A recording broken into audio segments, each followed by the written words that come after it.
जय श्री राम दोस्तों, कैसे आप? आई होप सारे स्वस्थ होंगे और मस्त होंगे। तो आज की डिबेट न्यूज 24 पर चल रही थी, जिसमें दरबारी एंकर गरिमा सिंह ने भारतीय जनता पार्टी और जेडीयू के संबंधों को लेकर कटाक्ष किया।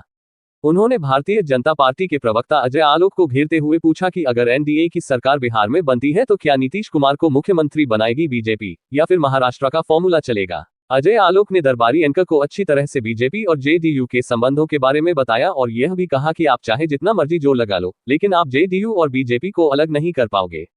अजय आलोक ने यह भी स्पष्ट किया कि हमारे नेता नीतीश कुमार हैं और उन्हीं के नेतृत्व में हम बिहार का चुनाव लड़ेंगे। तो देखते हैं कि डिबेट में कैसे दरबारी एंकर गरिमा सिंह बिहार को लेकर अपने एजेंडे को आगे बढ़ा रही थी और अजय आलोक ने किस तरीके से उसके एजेंडे की हवा निकालते हुए उसको डिबेट में ही बेनकाब कर दिया। तो शुरू करते इस मजेदार डिबेट को। चालू करो बे। लेकिन डॉक्टर अजय आलोक, ये पोस्ट नीतीश एरा जो तैयारी बीजेपी की है, अगर मैं आप ही से इसका जवाब मांगूं, भाई ये इतिहास में बहुत सारी चीजें पहली बार हो रही हैं क्या डॉक्टर अजय? नीतीश जी ने राजनीति से संन्यास ले लिया क्या गरिमा जी? जो आप पोस्ट नीतीश एरा कर रही है, तो नीतीश एरा ही चल रहा है। नहीं, ये तो बीजेपी के नेताओं की तैयारी है डॉक्टर अजय आलोक। विजय कुमार सिन्हा की, अश्विनी चौबे की, जेपी नड्डा की, ये तो बीजेपी के नेताओं की तैयारी है। जेपी नड्डा खुले तौर पर कह चुके क्षेत्रीय दलों को खत्म हो जाना चाहिए। नहीं, तो ये क्या मतलब? आपको जेपी नड्डा जी ने कहा था कि नीतीश कुमार को खत्म करने की तैयारी है? ये पब्लिक डोमेन में बयान है अजय आलोक जेपी नड्डा का, सारे क्षेत्रीय दलों को खत्म हो जाना चाहिए। पब्लिक डोमेन में तब बयान है जब नीतीश जी हमसे अलग होके महागठबंधन का हिस्सा थे। अच्छा। अब वो हमारा हिस्सा है। हाँ। तो ये पोस्ट नीतीश एरा तो है ही नहीं, ये तो नीतीश एरा का कंटिन्यूएशन है, पहली बात। हाँ। दूसरी बात, ये कुर्मी कोयरी जेडीयू का, ये बनिया वैश्य सवर्ण बीजेपी का, ये यादव आरजेडी का, मुसलमान आरजेडी का, ये स्टैंप किसने लगा दिया है? जमाना बदल गया है। अभी उत्तर प्रदेश में बाई इलेक्शन हुए, बिहार में बाई इलेक्शन हुए, क्या रहा रिजल्ट? मिल्कीपुर जैसी सीट पे हम जीते हैं 70,000 वोट से। कैसे आ गया? बिना मुसलमानों के वोट आ गया। कुंडरकी हम जीत गए, कैसे जीत गए? बिना मुसलमानों के वोट के जीत गए। जमाना बदल रहा है, इसी को कह रहा हूं। नए सोशल डायनामिक्स फॉर्म कर रहे हैं और जो राजनीतिक दल इस जमीन पे, धरती पे सब चीज को याद नहीं रखेंगे, उनका नुकसान हो।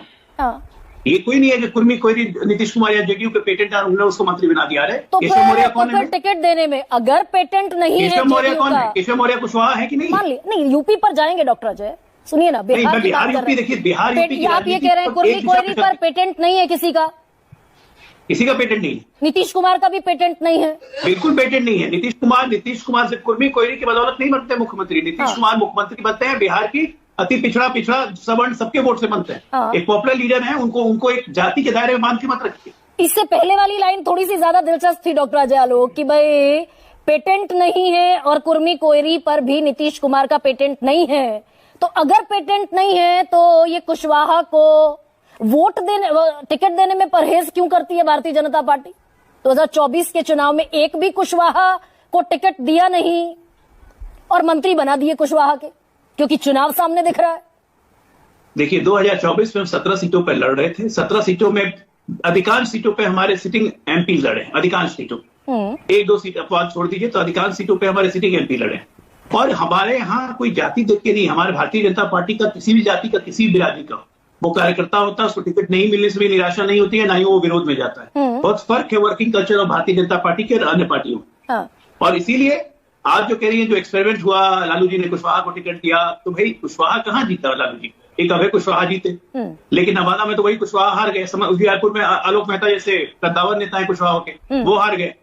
तो वो और 40 में लेकिन डॉक्टर अजय आलोक 40 सीटों में 7 कैंडिडेट उतारे और सातों के सातों कैंडिडेट्स का वोट शेयर जो है वो 36% से ऊपर है। काराकाट में तो उपेंद्र कुशवाहा को लाले पड़ गए जीत के। नहीं, आपके सबसे बड़े नेता कुशवाहा के 36%। फिर किसी को गलतफहमी नहीं होनी चाहिए कि सबसे बड़े नेता कुशवाहा के, तो सबसे बड़े नेता यादव के, तो सबसे बड़े नेता इसके। लालू जी चुनाव नहीं हारे क्या पाटलिपुत्रा से? मीसा भारती पाटलिपुत्रा से चुनाव नहीं हारे। यादव बहुत कॉन्स्टिट्यूंसी। जिस नेता को ये गलतफहमी हो गई कि सबसे बड़े नेता हम हैं, इस बिरादरी के, इस जाति के, वहीं से पतन शुरू हो जाता है। जनता के दिल में आप कितने ढंग से हैं, जनता के लिए काम कितने करते हैं, उससे नेताओं की क्रेडिबिलिटी। तो ये आप नीतीश कुमार का भ्रम दूर कर रहे हैं डॉक्टर अजय आलोक? कि नीतीश कुमार का भ्रम ही दूर करने की कोशिश है क्या कि कोई लवकुश नहीं? भाई आज तक तो ये एस्टैब्लिश्ड ट्रूथ है, लवकुश समीकरण पर नीतीश कुमार से बड़ा नेता कोई है नहीं बिहार का। अभी आपको अरविंद जी ने बताया कि पहली सरकार जब बनी तब भी लव और कुश दोनों भारतीय जनता पार्टी से मिनिस्टर बने थे और आज भी बने, तो उसमें दिक्कत क्या है? आपको गरिमा जी नहीं लड़ाई लगवा पाइएगा, कोशिश कीजिए। नहीं ऐसी मेरी मंशा नहीं है अजय, डॉक्टर अजय। मंशा नहीं, पूरी की पूरी मंशा। अरे भाई सुनिए, मैंने आपके सामने खोलकर किताब रख दी, डेटा आपके सामने रख दिया अजय।